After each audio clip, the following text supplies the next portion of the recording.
నా పేరు భవాని. నేను పోలీస్ అధికారుల సంఘంలో స్టేట్ అసోసియేషన్లో పనిచేస్తూ ఉన్నాను.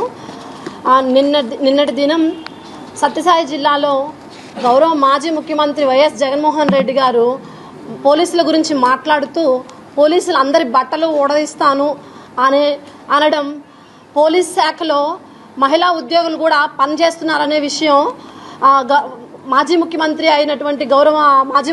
అయినటువంటి వైఎస్ జగన్మోహన్ రెడ్డి గారికి తెలీదా?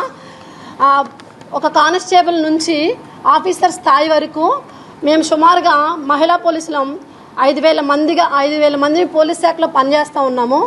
అటువంటి పోలీస్ శాఖలో పనిచేస్తున్న అందరి బట్టలు ఊడదీస్తానంటే మహిళలను కూడా బట్టలు ఊడదీస్తాను అనే మాట మహిళలను కూడా అన్నట్టుగా మహిళల మనోభావాలను దెబ్బతీసే విధంగా ఉన్నాయి.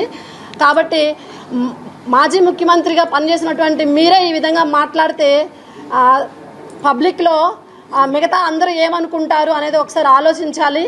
అదేవిధంగా శాంతి భద్రతలకు అనుగుణంగా మేము పనిచేస్తాము, అది గుర్తించాలి. మహిళల బట్టలు ఊడదీస్తాను అనే మాట మహిళల మనోభావాలను దెబ్బతీసే విధంగా ఉంది. కాబట్టి మాజీ ముఖ్యమంత్రి వైఎస్ జగన్మోహన్ రెడ్డి గారి వారి అనుచిత వ్యాఖ్యలను వెంటనే వెనక్కి తీసుకోవాలని పోలీస్ అధికారుల సంఘం తరఫు నుంచి నేను డిమాండ్ చేస్తూ ఉన్నాను. లేదంటే చట్టపరంగా మేము న్యాయస్థానాన్ని ఆశ్రయిస్తామని ఈ సందర్భంగా తెలుపుతున్నాను. నా పేరు భవాని. నేను పోలీస్ అధికారుల సంఘంలో స్టేట్ అసోసియేషన్లో పనిచేస్తూ ఉన్నాను. నిన్నటి దినం సత్యసాయి జిల్లాలో గౌరవ మాజీ ముఖ్యమంత్రి వైఎస్ జగన్మోహన్ రెడ్డి గారు పోలీసుల గురించి మాట్లాడుతూ పోలీసులు అందరి బట్టలు ఊడదీస్తాను అనడం, పోలీస్ శాఖలో మహిళా ఉద్యోగులు కూడా పనిచేస్తున్నారనే విషయం మాజీ ముఖ్యమంత్రి అయినటువంటి వైఎస్ జగన్మోహన్ రెడ్డి గారికి తెలీదా? ఒక కానిస్టేబుల్ నుంచి ఆఫీసర్ స్థాయి వరకు మేము సుమారుగా మహిళా పోలీసులం 5,000 మంది పోలీస్ శాఖలో పనిచేస్తూ ఉన్నాము. అటువంటి పోలీస్ శాఖలో పనిచేస్తున్న అందరి బట్టలు ఊడదీస్తానంటే మహిళలను కూడా బట్టలు ఊడదీస్తాను అనే మాట మహిళలను కూడా అన్నట్టుగా మహిళల మనోభావాలను దెబ్బతీసే విధంగా ఉన్నాయి. కాబట్టి మాజీ ముఖ్యమంత్రిగా పనిచేసినటువంటి మీరే ఈ విధంగా మాట్లాడితే పబ్లిక్లో మిగతా అందరూ ఏమనుకుంటారు అనేది ఒకసారి ఆలోచించాలి. అదేవిధంగా శాంతి భద్రతలకు అనుగుణంగా మేము పనిచేస్తాము, అది గుర్తించాలి. మహిళల బట్టలు ఊడదీస్తాను అనే మాట మహిళల మనోభావాలను దెబ్బతీసే విధంగా ఉంది. కాబట్టి మాజీ ముఖ్యమంత్రి వైఎస్ జగన్మోహన్ రెడ్డి గారి వారి అనుచిత వ్యాఖ్యలను వెంటనే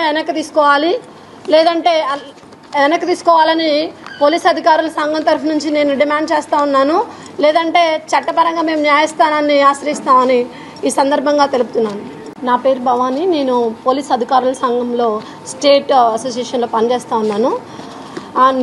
నిన్నటి దినం సత్యసాయి జిల్లాలో గౌరవ మాజీ ముఖ్యమంత్రి వైఎస్ జగన్మోహన్ రెడ్డి గారు పోలీసుల గురించి మాట్లాడుతూ పోలీసులు అందరి బట్టలు ఊడదీస్తాను అనడం, పోలీస్ శాఖలో మహిళా ఉద్యోగులు కూడా పనిచేస్తున్నారనే విషయం మాజీ ముఖ్యమంత్రి అయినటువంటి వైఎస్ జగన్మోహన్ రెడ్డి గారికి తెలీదా? ఒక కానిస్టేబుల్ నుంచి ఆఫీసర్ స్థాయి వరకు మేము సుమారుగా మహిళా పోలీసులం 5,000 మంది పోలీస్ శాఖలో పనిచేస్తూ ఉన్నాము. అటువంటి పోలీస్ శాఖలో పనిచేస్తున్న అందరి బట్టలు ఊడదీస్తానంటే మహిళలను కూడా బట్టలు ఊడదీస్తాను అనే మాట మహిళలను కూడా అన్నట్టుగా మహిళల మనోభావాలను దెబ్బతీసే విధంగా ఉన్నాయి. కాబట్టి మాజీ ముఖ్యమంత్రిగా పనిచేసినటువంటి మీరే ఈ విధంగా మాట్లాడితే పబ్లిక్లో మిగతా అందరూ ఏమనుకుంటారు అనేది ఒకసారి ఆలోచించాలి. అదేవిధంగా శాంతి భద్రతలకు అనుగుణంగా మేము పనిచేస్తాము, అది గుర్తించాలి. మహిళల బట్టలు ఊడదీస్తాను అనే మాట మహిళల మనోభావాలను దెబ్బతీసే విధంగా ఉంది. కాబట్టి మాజీ ముఖ్యమంత్రి వైఎస్ జగన్మోహన్ రెడ్డి గారి వారి అనుచిత వ్యాఖ్యలను వెంటనే వెనక్కి తీసుకోవాలని పోలీస్ అధికారుల సంఘం తరఫు నుంచి నేను డిమాండ్ చేస్తూ ఉన్నాను. లేదంటే చట్టపరంగా మేము న్యాయస్థానాన్ని ఆశ్రయిస్తామని ఈ సందర్భంగా తెలుపుతున్నాను.